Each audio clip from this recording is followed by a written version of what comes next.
Exploring cultures, understanding and respecting cultural influences on preferences. Hello and welcome to today's lesson. We're going to delve into an intriguing and vital aspect of conversational English: understanding and respecting cultural influences on preferences. This is especially important when we express likes and dislikes, and respond to those of others. As we explore this topic, we'll learn how to communicate effectively and respectfully, taking into account the various cultural influences at play. Firstly, let's talk about what we mean by cultural influences. Cultural influences are the values, beliefs, norms, and practices that we acquire from the society we live in. They shape our likes, dislikes, and preferences in many areas of life, from food and clothing to entertainment and hobbies.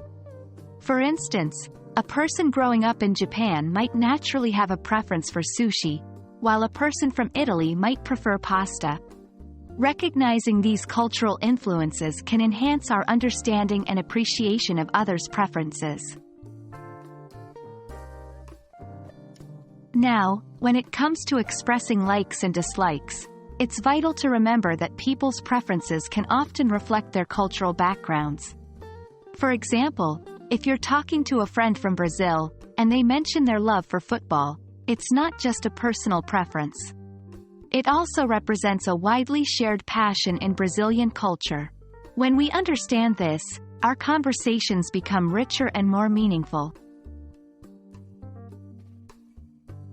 When we respond to people's likes and dislikes, being aware of cultural influences allows us to communicate more effectively and respectfully.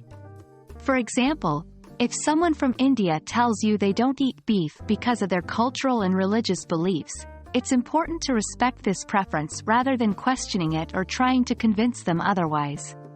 Respecting cultural influences means acknowledging and accepting the diversity of human experiences and preferences.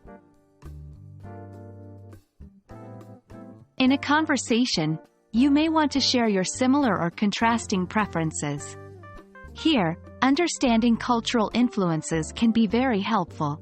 For example, if you're talking to a person from China who expresses a preference for drinking tea, and you prefer coffee, you can share this contrast in a way that acknowledges cultural differences. You could say, "I've grown up in a culture where coffee is more popular, but I've always been intrigued by the prominence of tea in Chinese culture." This kind of response shows respect and understanding for cultural influences. And that wraps up today's lesson on understanding and respecting cultural influences on preferences. As we've seen, the tapestry of cultures worldwide brings a fascinating variety of likes and dislikes. And as learners of English, acknowledging this diversity will not only improve our conversational skills but also enable us to form deeper connections with people from different cultures.